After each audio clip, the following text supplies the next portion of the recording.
Right, welcome to Manhood Race Culture Interactive. It is June 17th, which means that we are on the precipice of the vaunted June 19th, also known as Juneteenth celebration. Would really like to go ahead and open up the panel discussion to everyone who's here. Please introduce yourself if you feel comfortable in doing that. And tell me what your feelings are about this thing that we refer to as Juneteenth. The floor is you guys'. I'll start. My belief is just what you described right before we start recording. It's my understanding that the slaves in the state of Texas were not notified of the Emancipation Proclamation and lived in slavery for another year and a half before, quote unquote, word got to them that they had been free for a year and a half. So that's my understanding. And for years since I've had that understanding, I've kind of looked at the celebration of that, or this Juneteenth celebration, as being something embarrassing and not something to celebrate. And then just reading yesterday that Biden signed Juneteenth into federal holiday, my first question came, well, federal holidays are personal compensation. When you have a job, you're paid for that day and you don't have to go to work. Well, due to COVID, due to racism, if African Americans are not employed at the same rate that others are employed, how do we benefit from a federal holiday celebrating Juneteenth? I yield my mic. Thank you for that. Thank you for that. Hopefully, we will touch on, especially the opening parts of what you said in this discussion. All right, Brother Carlton or Otis? Yeah, I'll hop in here. I'm Carlton Singleton. I'm one of Dr. Jones' former students. So I'm a native Texan. So, Juneteenth to me is, about all the things Sister DC mentioned, but also too, it's almost like for me, the official start of summer for me. So when I was growing up as a little kid, it really wasn't summer until Juneteenth hit. And so there was always an urban legend that went around that, hey, the watermelon isn't ripe until Juneteenth. That was always the saying here in Texas, that you don't eat watermelon until Juneteenth. Seriously, that was a real thing here.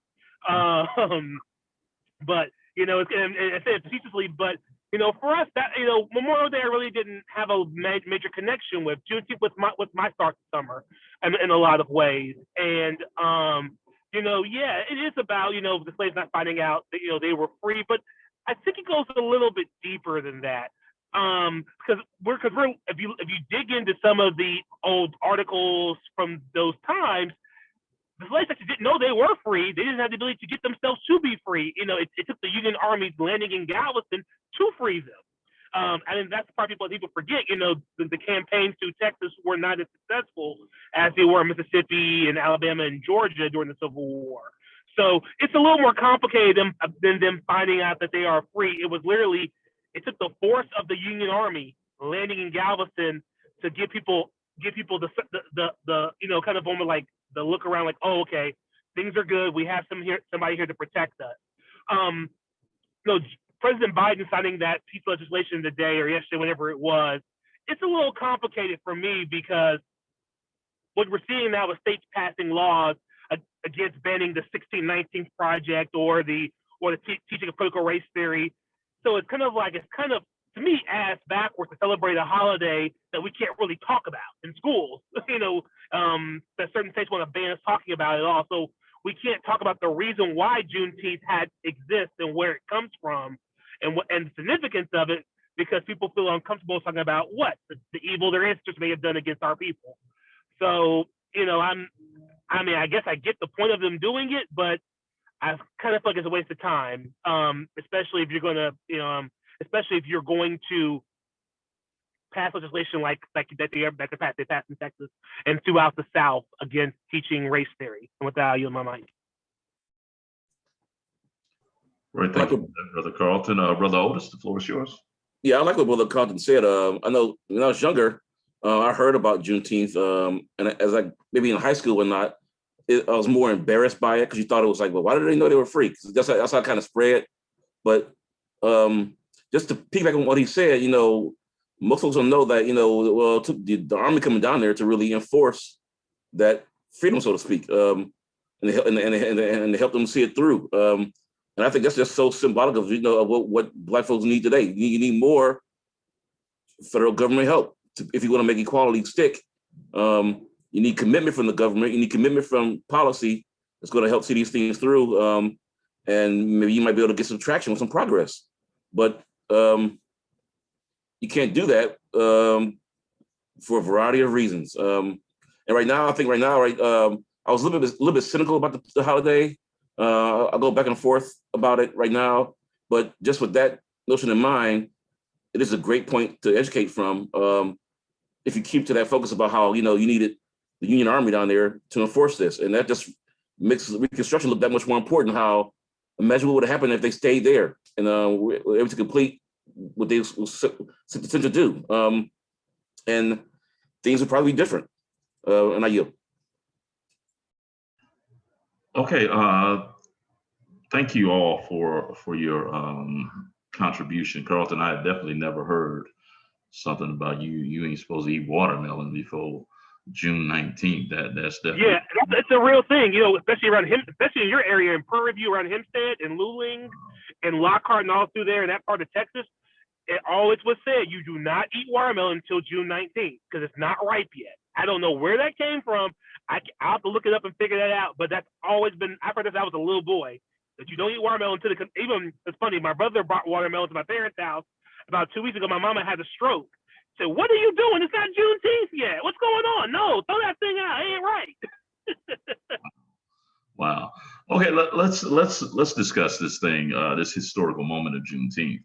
I think the first thing I'd like to start off by saying is quite simply, it is a pervasive misconception, a historical inaccuracy to say that the enslaved individuals within Texas did not know about Lincoln's Emancipation Proclamation on January 1st, 1863. Okay, they did. And so it's not a case of them being too stupid or unaware to not know about the Emancipation Proclamation. The fact of the matter is that the Emancipation Proclamation does not impact them for this reason. Lincoln's Emancipation Proclamation, it frees bonded people in enslaved states, in states that are in armed rebellion. That's the operative and important part about it. Your state had to be in armed rebellion. And unfortunately for Texas, even though Texas had troops that fought, Texas, and you have to remember, and if you've ever traveled throughout the South, you'll be impressed by how big Texas is and how far Texas is from the Atlantic Ocean. There were no Union troops in Texas in 1863. So technically, Lincoln's order that freed people, and once again, the operative important part of that is states that are in armed rebellion, does not apply to Texas. Because technically there is no fighting going on in Texas. So the Emancipation Proclamation doesn't apply to Texas. Very similar to, there are other states like West Virginia, but most important, Kentucky. Kentucky is a slave-holding state, but it has not seceded from the Union, so it is technically not in rebellion. And one of the things that people often say is that Texas is going to be the last state to free its bonded people. It's not. It's actually going to be Kentucky. However, so we have January 1st, 1863, where the bonded people within Texas were not freed. Let's just be clear about that, because of that quirk that there are no Union troops in Texas at that time. Now, what we have to do is fast forward to 1865, which most people cite as the ending of American chattel slavery, and they are correct. The problem is, when are you talking about it ending? Okay, because we have several, really two very, very, very important things that occur in 1865 that will directly impact um, slavery in Texas. And I will show them to you. The first one is going to be Robert E. Lee's surrender on April 9th, 1865. Okay. Lee surrenders April 9th, 1865. As you can see that right here. And then you're going to have it's called the Western Army of the Trans-Mississippi. They're going to surrender on June 2nd. Okay. So we have Lee surrendering in April, the Trans-Mississippi Army surrendering on June 2nd. And then we have this other thing, which is really important. General Gordon Granger, who this entire sort of story revolves around, Granger is going to arrive in Texas on June 10th. Okay. And people know that Granger is coming. Okay. This Union general is coming. He's going to be accompanied by 2,000 Union troops. And he is coming to take over what is called the Department of Texas. Now, Granger has some issues. What would you foresee as his issues? Number one, these white folk in Texas are not trying to let these bonded people go. That's a major issue. And the history of this, we have I don't know if you guys have ever been exposed to the WPA slave narratives, where FDR, and this is the New Deal, FDR is going to hire reporters. And I'm sure his brother Otis realizes that during down times, what is a reporter supposed to do during a depression? But the WPA hires these reporters, and they go south, and they are, and I think this is important to understand Granger's message. They're going to go into the South, and they're going to interview the last living enslaved individuals and capture their stories. One of the most notable for me is an older gentleman who says, I reckon that I was freed 7 or 8 times. And now on the surface, you have to ask yourself, how in the world could somebody be freed 7 or 8 times? What happened with him was that the Union general, whoever it was that was in that region, would come through the plantation and tell them that they were free. With the Union Army approaching, these white folk would flee. So he was free. But when the white folk came back, they re-enslaved him. And he said this happened 7 or 8 times. And what's going to end up happening is that Black folk are going to learn that the Union Army is their protection. So oftentimes they would start following them. Okay. And if you saw the movie Glory, they have one scene where you have this vagabond troop of former enslaved Africans, enslaved Black folk, who are following the Union Army. Okay. Now, having said that, Granger is once again in Texas, and he makes it to, and I'll read you one of the reports about Granger's arrival that I think is really important. And this report says, Galveston Daily News reported that federal troops would soon arrive in Galveston. The announcement quickly spread throughout the white and Black community, and the city's residents were overcome with a curious mix of anticipation and anxiety. Uncertainty permeated the air as they contemplated the consequences of the war's end and the arrival of federal troops into the city. each segment of the population experienced a different set of emotions. Now, having read that and dealt with that a little bit, so now we know that Granger is there. And on June 19th, Juneteenth, Granger is going to travel with his men. He is once again 2,000 troops, and they're going to the Osterman building, okay, one of the local locations. And it's there at the Osterman building that Granger is going to read the notification. And keep in mind that Union troops, one of the problems the Union troops have had is recently emancipated Black folk following them. Okay, because that was once again their only protection. And we have these things like Special Field Order number 15, where it shows Union generals are so desperate to get rid of these people that they will say, well, this land has been abandoned and we bequeathed it to you. It's now your land.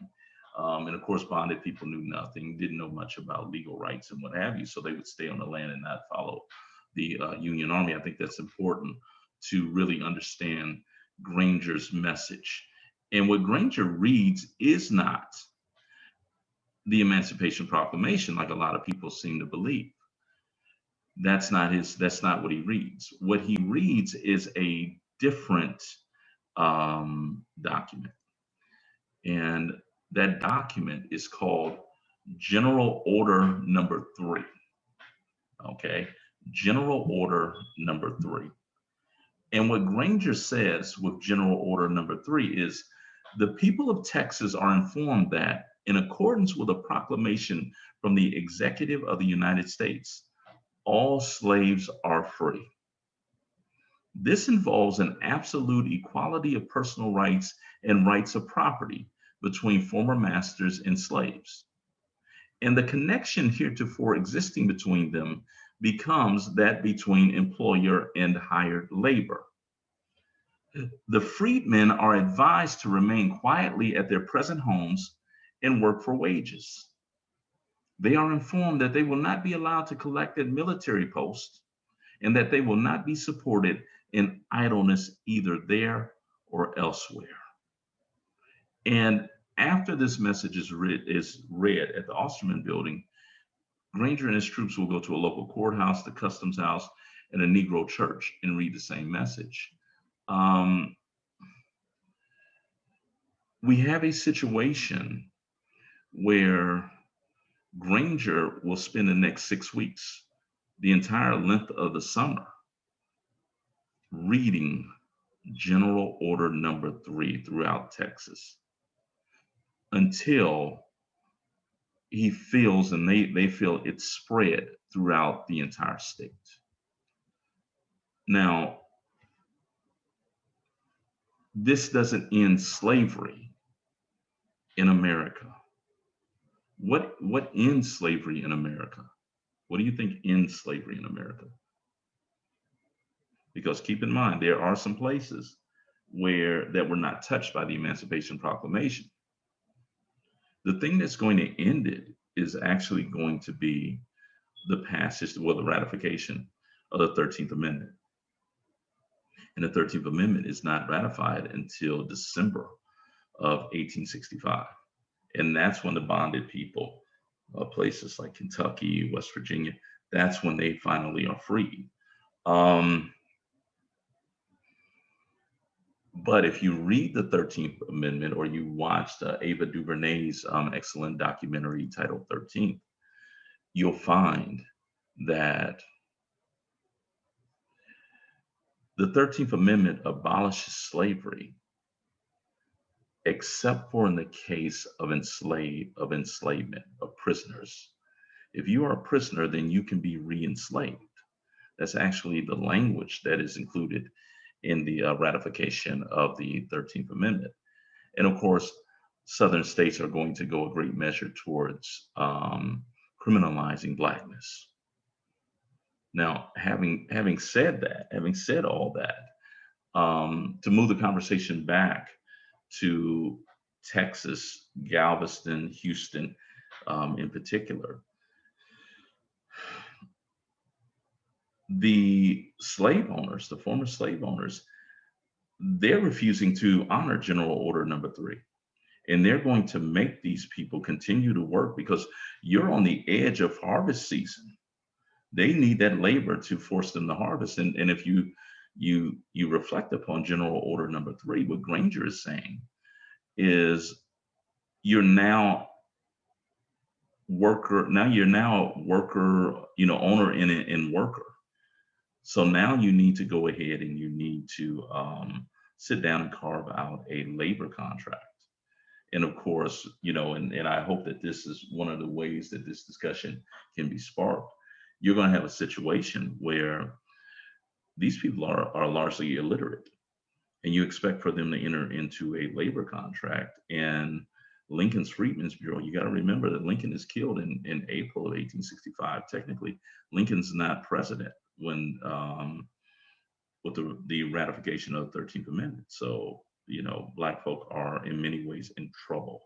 And that's what with this whole thing of it being a federal holiday now, my fear is quite simply that you will see historical erasure, AKA whitewashing of this moment.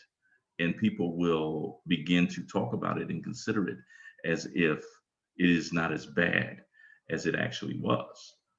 Because 1865, this Juneteenth, is merely acknowledging an announcement. It's not acknowledging freedom for these people. I would argue they didn't go free in June 19th, the vast majority of them. And I yield, and I open the floor to you guys. What are you thinking about that? Does that illuminate the idea that our people were not too stupid to know that they were free? Well, I'll say that I come from ancestors that were slaves, but my ancestors ran. They got body parts cut off, they got whipped, the whole 9 yards. I would have been one that continually tried to escape. I can understand how if you have lived your whole life or the majority of your life on a plantation where you're given clothes, food, and shelter, then all of a sudden one day someone says, oh, you're free. And you're like, well, okay, what does that mean? Where am I going to live? What am I going to eat? Et cetera, et cetera. I can understand how that might stop someone from leaving the plantation, but I still have problems with it because I have running in my blood. I'll yield. You say you have problems with it. What is it? I have problems with staying enslaved for a day longer than necessary. Now, I understand it took some time for everybody to come down to Texas and say, hey, Texas, you're free. Even once they got there, it took more time because they had to travel to all the largely populated areas, so it wasn't just one announcement. It was probably over a month's time, several announcements. But,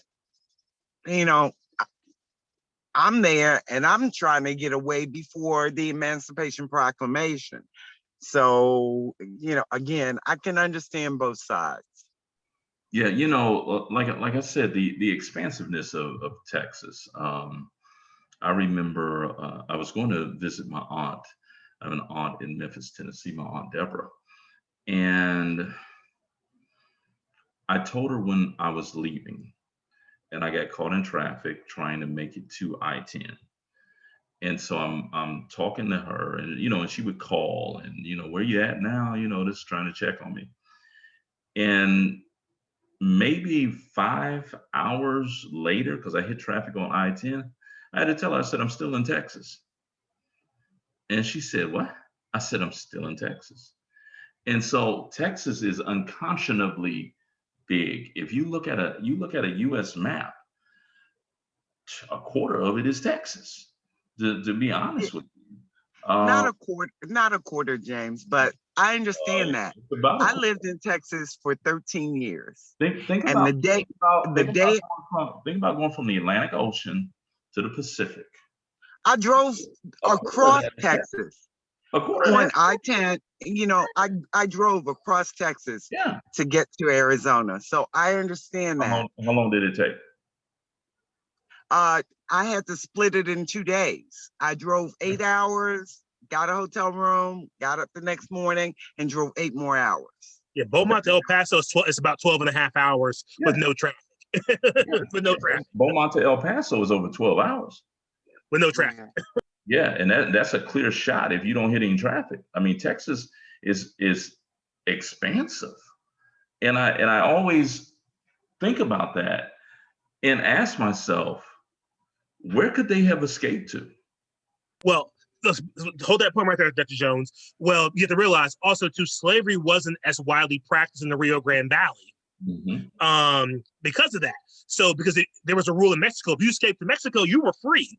Mm-hmm. And so many slaves if you were past San Antonio, everybody knew if you got to Mexico, as long as you convert to Catholicism, you got your freedom automatically on the spot.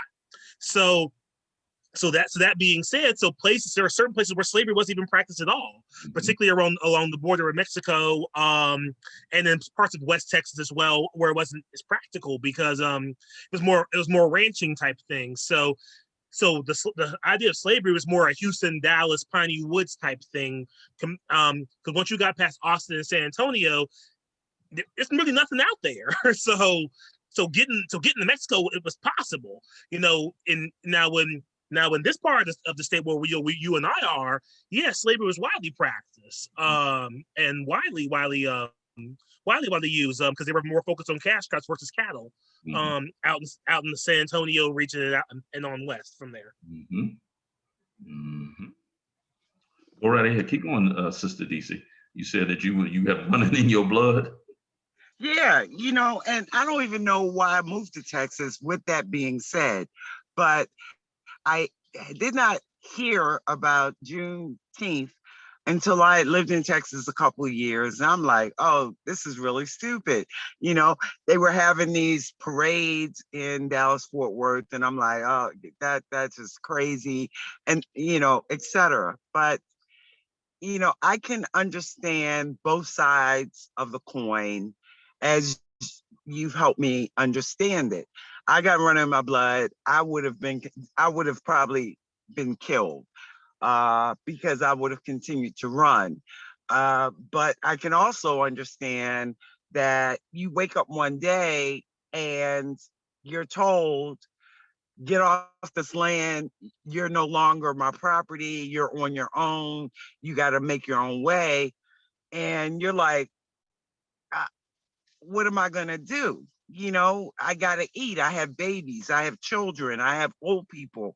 How am I going to manage this? You know, so I can understand both sides. Yeah, you know, I think that Granger's message, if we can look at that real briefly again, you know, they're not being forced to leave, you know, and actually are encouraged to go ahead and remain here. Let's look at it again. The people of Texas are informed that in accordance with a proclamation from the executive of the United States, all slaves are free. This involves an absolute equality of personal rights and rights of property between former masters and slaves. And the connection heretofore existing between them becomes that between employer and hired labor. The freedmen are advised to remain quietly at their present homes and work for wages. They will not be supported in idleness, either there or elsewhere.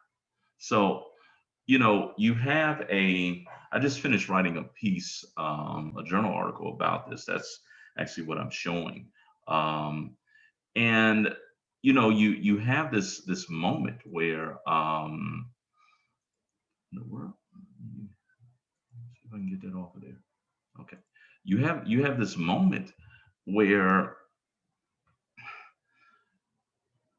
once General Order number 3 is actually read, you got a smaller population who left immediately.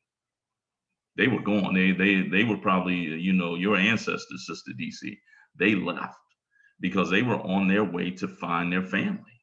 They were on their way to get their quote unquote taste of freedom. So, it's one of the things that when we're reconstructing this past of our ancestors, no one size fits all. It is such a dynamic story when you really get into it. I mean, consider for a moment, and this is once again, this is something I just wrote. In 1845, there were 30,000 enslaved Africans in Texas. 5 years later, that number almost doubled. They're at 58,161. 10 years after that, you're at 182,566. And the state of Texas, they're known for, well, the Republic of Texas, they're known for revamping their state constitution to make it do what it is they wanted to do. And one of the alterations that they made, they banned free Black folk from the state. So that 182,000 that you're seeing there, those are all bonded people. And you think, and once again, when you look at this number, it's one thing for you to have been moved and you've been gone for several generations. It's a whole nother thing for you, because we're talking about General Granger giving, Executive Order number 3, General Order number 3 in 1865. There's been let me see, a rough 122,000 enslaved Africans moved just in the last 10 years, last 10, 15 years. So yeah, they're going home because they remember home. They remember where, if we can call it home, they remember from where they were moved. And if there was someone who was left behind, who was near and dear in their heart, they're going to find them, to reconcile. It's one of the things that I constantly get on my students about, and it is quite simply, they're humans. Don't strip them of their humanity. And just as, and I always use this as sort of a segue to get them to considering that, I asked them how many of them still live at home, meaning during school breaks, you go home to your parents, and the vast majority of them raise their hands. And I asked them this question: do your parents rest? If you go out at night, do they rest until you get back home? And every one of them is like, nope. Imagine the restlessness that must have afflicted people who had been separated from their wife, from their children, because of the westward expansion of cash crops. Okay. For those who just joined us, welcome. And we are discussing Juneteenth and some of the misnomers surrounding Juneteenth, especially attacking the idea that Black folk, as much ear hustling as we do, that Black folk didn't know in 1863 about the Emancipation Proclamation. They did. However, the truth of the matter is that because Union troops are not in Texas, Texas is not a state that is in armed rebellion. And that little factoid is going to extend the enslavement of them until June 19th, 1865, when General Granger arrives. And General Granger is going to spend 6 weeks throughout Texas. The Galveston is only one of his stops. He's going to spend the next 6 weeks, the entire summer, basically, telling people that they are now free by executive order. However, that doesn't end slavery in America. What ends slavery in America is the ratification of the 13th Amendment, and that doesn't happen until December of 1865. Okay, so even, it's just extended, and so that's where we're at, gang. So feel free to jump in with whatever you want to jump in with. Yeah, I'm gonna hop in real quick because DC is mentioning about people staying where they were.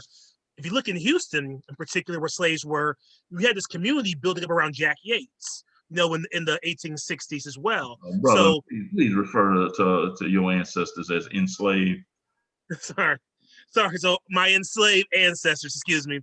So when Granger gives his order, a lot of folks in Houston, feel this connection to Brother Jack Yates, who's building a church community in downtown Houston, and it's really growing and bustling, and they're learning how to read and write and learning trades and skills through his church.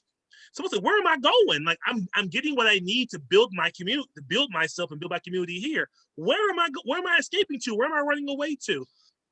So, the good news is, though, a lot of people did stay in their areas after they were freed, but also too, they stayed to build their own communities. The Alta Vista plantation leads to the community of Purview building up around it.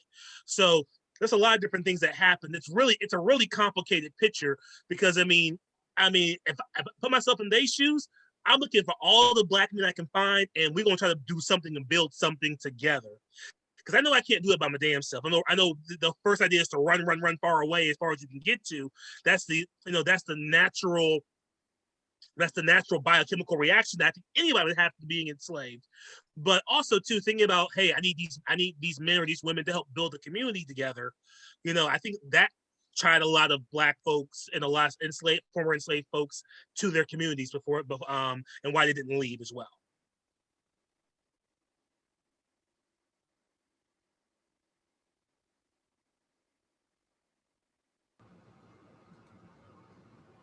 Anyone else want to jump in? The numbers that you were sharing, and your conversation about talking to your students and reminding them that enslaved people were humans, that they were people, they had relationships, they had families, and those numbers were shocking. I haven't looked at those numbers in a long time. And I was just reading last night that that's just Texas, those numbers that increased, and keeping in mind that the transatlantic slave trade ended in 1808. Mm-hmm.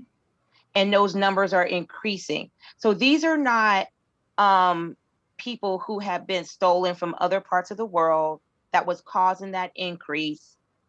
These were the evilness of slavery breeding more enslaved people. You're absolutely correct. One of the strategies, one of the things that I talked about a little earlier, is that these white folk, they're going to rebel against General Order Number 3. Oh, yes. And they knew it was coming. And so we have these newspaper reports from the Galveston News.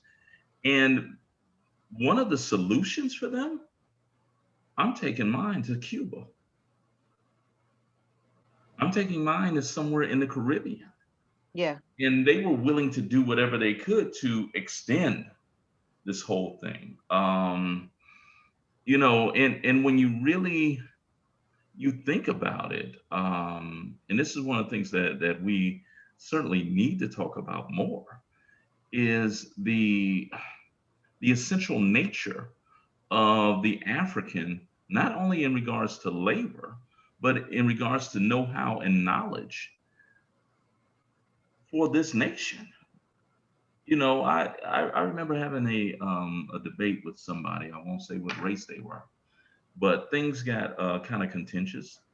And, they went there talking about Black folk had never invented anything. You never created a society. And I had to ask them, and this is one of my favorite questions that allows me to ferret out if you even qualified to even talk to me. Okay. What was the first colony? And most people will say, well, Jamestown. No, it's not. Jamestown wasn't the first colony. Roanoke is the first time the British tried to settle. What happened? They wound up eating each other. You turn to cannibalism. Jamestown. Parents were eating their children. So don't tell me that the African didn't bring anything to this land. I'm smiling inside right now because kind of what I've been talking about has led me directly to honoring the baddest comic this side of Richard Pryor, who just passed away, Paul Mooney. Paul Mooney said, come on now, rice is African. And I'm sure that Ms. Al Hassan can agree with that, that the African can eat some rice now. He can grow some rice and he can eat some rice. Okay, and as Paul Mooney put it, you know, Japanese got it, the Chinese got here late, and we threw the rice at them. That's why you throw it at weddings now, and the rest is history. So, you know, yeah, and brother Jeffrey, Jeffrey, you know, he knows that they can eat some rice. That brother's Nigerian, yeah. And for those of you who, and brother Jeffrey, we may have to have a show. I'm not sure how we're able to do it, but we need to get brother Edie, Regina's husband, who swears that he makes the best jollof rice this side of the Atlantic. We don't swear it. The customers swear it. The customers swear, brother. But wait a minute. They Wait a minute. They have thrown the gauntlet down on you. So we're gonna have a jollof contest one week here. We don't need to have a contest. It's already been decided on the international stage. Ghana jollof is the best jollof. So we don't need another contest. I just heard her say customers. I just heard her say customers. That means we can buy that. We can buy this jollof rice when we have it for sale. Yeah, we do sell it. Oh, limited supplies. Limited supplies. We do it as a fundraiser. We do it as a fundraiser. You mean to tell me I've been going to the store and buying jollof in the bag and doing it bootleg like that? I mean, nobody told me nothing. That sounds like some Spanish rice going on.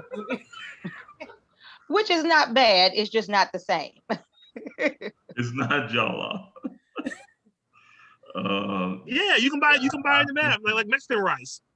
Right. That sounds like Mexican rice. Yeah, they just changed the label on you, my brother. They didn't change the label. He said that's Mexican. But when we're talking about these people, they're not monolithic, you know, and many of them are going to remain where they're at because let's be honest, Black folk for the longest time have been ingenious enough to create at least a portion of home wherever we've been strewn and tailor our environments to kind of fit us. It's quite simply what we do. The floor is open to you guys. Yeah, years ago, in one of my first professional jobs, I worked at the Ohio Historical Society. And so at that time, there was a nationwide exhibit going around, a traveling exhibit called American Originals. And the Emancipation Proclamation was part of the exhibit. And so we had to do like some research and like all this like curation around it. And so what was revealed, and I didn't realize this before, like in 1865, at the time of so-called emancipation, over 40% of the enslaved Africans were under the age of 18. Mm-hmm. So it was like almost half were children. And that was just mind-boggling to me, because when we talk about slavery, you think of adults. Like, we know the image, babies being torn from their mothers.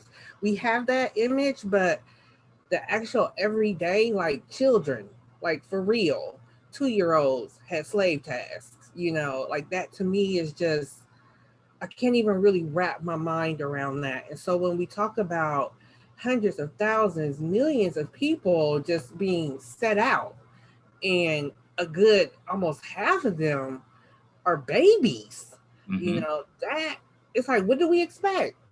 Mm-hmm. What do you think is getting ready to happen? Where do you think people are going to, how do you think people are going to move around? How do they navigate that? And just the idea of something else that you talked about, like the insanity, like what, we don't really investigate this. We don't talk about this enough, but the insanity and mental brokenness, the emotional brokenness that has to exist for you to enslave someone, you know, and not just enslave, but because enslaved, you work for me and we have an agreement, etc. But that I can't even get it out. That the brutality, the violence, taking away the humanity. Yes, like that is just, it's truly animalistic behavior. Yeah, yeah. I want Yes, to it's the share. same mindset that would turn and eat their children when you're on land full, it's just full of resources. But no, let's eat our babies because we hungry. We can't figure nothing else out but to eat each other. It's that. I'm gonna stop talking because I'm gonna get angry. You know, No need to get angry. I want to take a moment and actually share this. This is after General Granger reads General Order Number 3 in Galveston, we have this editorial that comes out. Okay. And this is what it reads, and I think it fits with what Sister Regina was just talking about. And this is, of course, a white newspaper. And they write, this attempt to overthrow an institution that has become a part of our social system, in which our entire population has believed essential to the welfare of both races.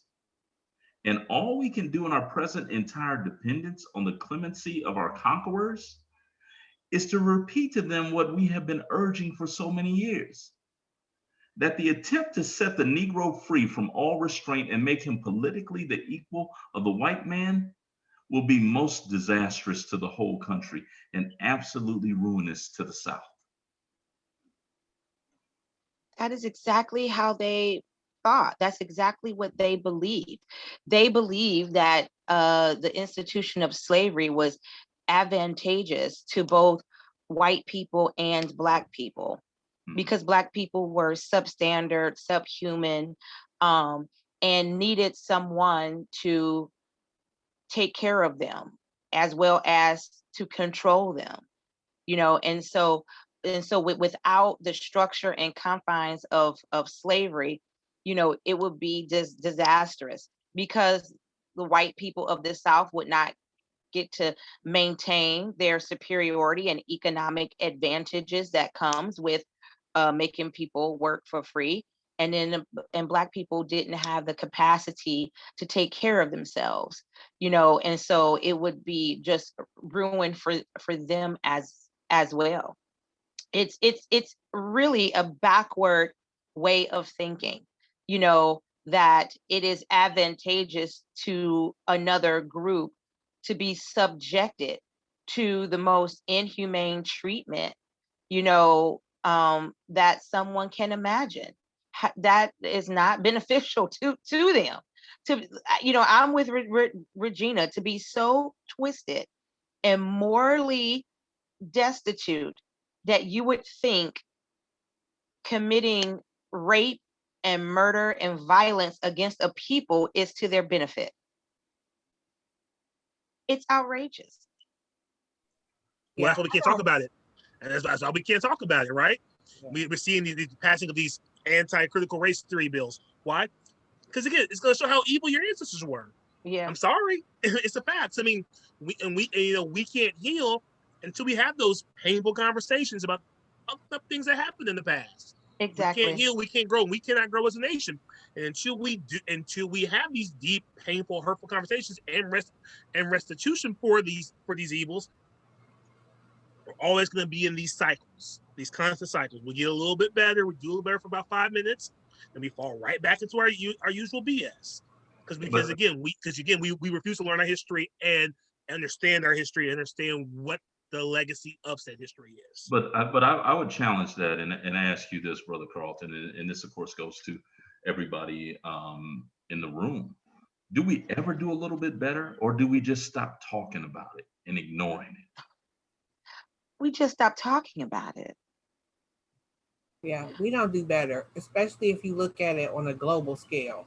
So I think too often we forget that we're African and yes, we do have heritage here. So I don't want to overlook that. But the struggle for Black American liberation is a global struggle. It started on the continent of Africa.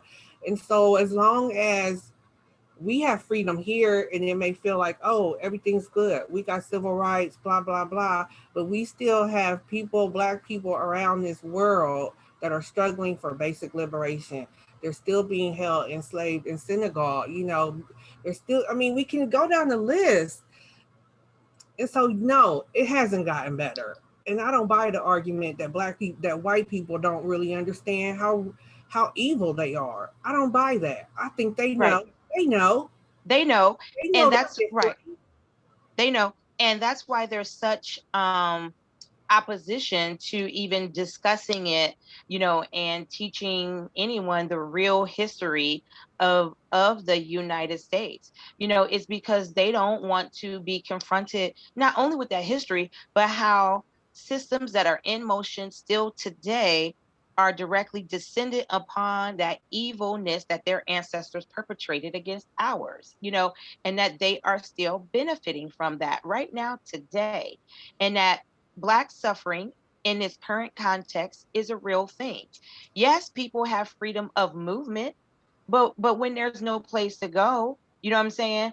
And you're free to get evicted, and you're free to not have a quality education at your neighborhood school, and you're free to get shot in the street by police, you free to, like those things. There's a thread that runs from the start of this country and the racial hierarchy that was instituted and the state sanctioned enslavement of whole groups of people. Like, it is connected to what's going on today, but they don't want to talk about that, because that means, just like those Southerners, when enslaved people were becoming liberated, just how they did not want to let go of that institution. White folks today do not want to let go of their privilege that they have inherited from those times, because somehow they're going to become uncomfortable, or they're not going to be able to function, if they actually have to achieve based upon their merit and real abilities. Okay, but let me take the devil's advocate position. You Negroes are in here talking about white folk don't want to deal with it, don't want to talk about it, and what have you. And you're not even 24 hours removed from Juneteenth being a federal holiday now. White America's position their response to you will be, isn't that dealing with it? No, that's not dealing with it, because Black people have been asking for police reform. Black people have been asking for more quality education in schools. Black people have been asking for equity in healthcare. And what does Congress want to give us? Celebration? Don't placate us. Talk about the real issues. You want to just give us a federal holiday, but not deal with what we've been asking for. And a federal holiday is only significant if you have a job and receive benefits of that federal holiday. When most African Americans out here, a large percentage, are underemployed or unemployed. So how does that benefit African Americans, having Juneteenth to be a federal holiday? That's a really good point. I never thought about it that way. I think the major benefit that this possibly could create is that making Juneteenth a federal holiday raises the awareness of it. Black people have known about Juneteenth, forever, particularly if you're Black and you're from Galveston, Texas, right? But white people are just last year, I think, just started learning about Juneteenth. And so if it becoming a federal holiday, forces a conversation to occur about what Juneteenth is, why is it significant, what was the start of it, and like all the information, Dr. Jones, that you shared, that would be a benefit. If that would force that conversation to happen, the one that people don't want to happen about critical race theory, and maybe this will force the conversation to occur through other channels. But no, it's not the same. People want police reform, people want equal access and quality health care. Having a federal holiday does not replace that desire or need. So The only way to what can force, be done? What can be done then? Go ahead, DC. in my opinion, the only way to force the conversation is to say only African Americans can take off on Juneteenth.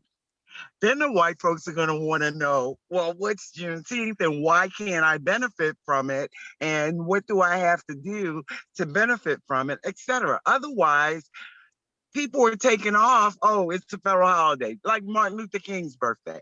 Oh, it's a federal holiday. I get off, big deal, whatever. I kind of don't even want to celebrate anymore. For me, Juneteenth has always been one of those like, what's the word, like subculture. Like it's just something that, quote unquote, the conscious community gets into. You know, it's not, I really enjoyed the fact that it's not mainstream. Just like I enjoy the fact that Malcolm X Day is not a mainstream. And so now it's like, they just took it, like they take everything and just put their stinky stamp on it. And now I don't, just have it. Just have it. We're about to start seeing some Juneteenth sales happening in stores. Yeah. You know, already got one. Right. There might even be some Juneteenth t-shirts on Walmart.com. When I walk in the Target and I see black, green, and red shirts, I'm gonna be done. It's coming. Right. And on one hand, that's good. I mean, I have to recognize that is good. It is nice to see. Like, I have thought in the past, I wish I could go somewhere and just get me some red, black, and green without hunting around for it. So on one hand, it's good, but on the other hand, it's like another example of taking something from us, you know, that we already owned and honored and defined, and we didn't need that external validation. And by applying that external validation, no matter how well intended it may have been, it is just another demonstration of white supremacy. Like, well, it ain't. Regina, I want to add in here, just because it's Afrocentric, African-based, African colors, does not mean that Africans are benefiting. I was on Facebook and I saw a company that, was called Beautiful Black, or, whatever. I don't even remember the name of the company. And they had a car window shield screen that was in the Kente print. So I said, oh, I gotta have this. I'm ordering it. It came from Asia. Like most things in Africa. I'm just saying. Came from Asia. So that kind of proves, that's kind of speaking to the same point. So there was a time when I knew I could get certain RBG things, but I had to go to a certain shop. I had to go to a certain brother's shop because that's the only place I could get anything related to red, black, and green. So on one hand, it's nice to be able to go to Target and Walmart. Yay, look, we here now. On the other hand, I've come to appreciate the self-ownership of it and the self-determination of it. The Kujichagulia. Yes, the Kujichagulia of it, the Saba of it, absolutely. I mean, so I'm also hearing this is my question. Are we witnessing Juneteenth being hijacked? Yes. In another narrative being put on top of it. Absolutely. Because the idea that Black folk was too stupid to know that they was free in Texas for 2 years is, it's very hard. If that becomes the dominant narrative, that's the new reality. Of it. That's what happened. And they stop looking at other things that are more important because they say, oh, we gave you Juneteenth. That's what I'm saying. We needed them to give it to us. And so then there's the, we didn't need them to give us anything. We didn't need them to validate that. We didn't need any external validation on that. None at all. And they do now own the narrative. They have hijacked it. It's being gentrified. I have a friend that posted yesterday, Vernell, you probably know Marshall Shorts. He asked how should I spell it now? Juneteenthification? It's like it's just being stolen from us. They own it now. And that is the exact narrative that they were too stupid to realize. Who even asked for this? Who asked for this to be a federal holiday? You know who did? The Congressional Black Caucus. Come on, man. Are you congressional You know who serious? did? the CBC, yeah, and I mean, come on now, Sheila Jackson Lee is the Juneteenth And queen right about now. bro, she was tap dancing and having a great Yeah, time yesterday, man. because I Well, mean, you know what? And she is she hasn't delivered anything else, so she can at least take Juneteenth down there too. And like Carl just said, watermelon is sweetest on June 19th. I mean, and so Choking on the seed. yeah, so you know what? And I saw that it was a bipartisan, sponsored by the Texas, Congress folks, and I know that, Juneteenth is probably biggest in Galveston. I mean, Galveston probably celebrates Juneteenth unlike anybody else anywhere else. We got 4 parades this weekend. Right. That's what I'm saying. So I Oh, can there's gonna be a Miss understand. Juneteenth too as well, by the way. We Yeah. take it serious down here, man. I know the former Miss Juneteenth from Galveston. She lives here in Columbus now. And so I understand their excitement in wanting to bring this to a federal holiday, I mean, because of course it's huge and public, there. And I'm not saying that they should not have, but I'm like, but what? No, who are you talking about? The black people of Galveston? I know I'm talking about the Texas politicians No. that brought this forward. I'm saying because it is so huge there that I can see why they may want to share that with the rest of the country. No, why they want to get the political credit for it. Of course, anything politician. This gonna give her another 20 years in office. Right. I also think it's as bad a look as it's looking. Sometimes I wonder it's also a play to keep people's attention. I think, especially black people. Even though I don't know if they need it, but I think they're really worried about midterm elections and what's going to happen is, I mean, I think there's a huge fear that Democrats are going to lose the House and the Senate, and Trump may win if he lives to the next election, the presidency. And this is something this is definitely an attention getter. And I can't blame them for it because, I mean, you had a great turnout, but we're gonna need more than that because they're trying to keep more black folks from voting.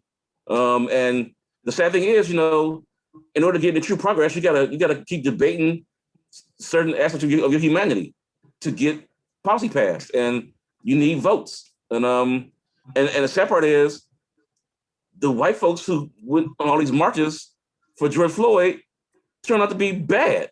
I mean, things not only did Black Lives Matter opinion go down, it got worse.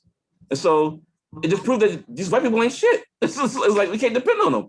And it's like so it's looking really bad. I mean, if you don't come out to vote again, I mean, they're coming for the jugular. I mean, it's just so I don't blame them for doing this. At the same time, we do want more, we need more, but we can't get it any other way. My suggestion is to give it back to them. Tell them we don't want it. They give us Juneteenth as a holiday, but they turn down reparation. And we've got to stop allowing them to control the narrative. And we got to let them. We're not just going to accept anything from you. We don't want Juneteenth. What we want is reparation. And if you guys can't bring yourself together to do that, keep it.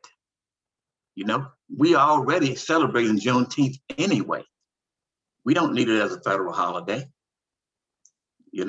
And until we stop just accepting crap that they give us, I don't need a feel good. That's my thing. Hell, I'd settle just for the damn John. Let's abolish the filibuster and let's pass the John Lewis Voting Rights Act. Shit, I settle for that at this point. I mean, I ain't asking for too goddamn much. But we've lost the focus. Unfortunately, we're dealing with an evil and a almost demonic Republican Party and a nutless Democratic Party, unfortunately, right now. So You know, unfortunately, we're kind of stuck in this thing. So here you go, Negroes, go party, have a good time. I agree with Well, I agree with Carlton, and I agree with Brother Curtis. Like, they gave us something that we already had. It means nothing. We already had Juneteenth. We were already, celebrating and observing Juneteenth. They gave us nothing that we did not already have. I think they unburdened you from Juneteenth. That's what I think that we've just seen, is that now you ain't got to worry about Juneteenth no more. They got it. We got you. Malcolm X Day it is then, I guess, then. that's a new day. Malcolm X Day or Kwanzaa, that's what we got left. I mean, I would rather them just come on and say, hey, you know what? If you black, they come to put you back in slavery. Just put it as blunt as you can. We're gonna need you to vote, because it's just like one of my concerns is like, I just got this real ID in Ohio, and I'm wondering, like, man, would it be above them to say you can't vote without a real ID? And everybody coming out of the pandemic, you can barely get one. Most folks don't. They put it off, keep extending it, and most folks ain't got it. And you may not get it, it may be delays or whatever, So it's just like, it's just really some really sinister shit going on, and I don't know if people just tired. And I think they're hoping that people just don't come out to vote, or if they do win, I mean, they're saying today, yeah, I mean, if all these folks come out to vote again, if they win midterms, basically it won't matter. They can nullify your vote, and that's gonna cause a riot. And it may come to that. We may have to fight, and it's just like, this is a real shady thing they're doing, but I can understand. I wish they'd be more plain about it, to say, hey, we need a black turnout. It's gonna be high, because we can't trust these fools. And it's just that they're just that nasty. All right, people, we are at the end of our time, believe it or not. And I'd like to have closing comments, and sort of, I would like for each of you in 60 seconds or less to address this question. And the question is, quite simply, 10 years from now, what does Juneteenth look like? Does it matter anymore? Jump in if you want. Can you repeat that? You kind of faded out. Okay, 10 years from now, does Juneteenth matter? What does it look like in America?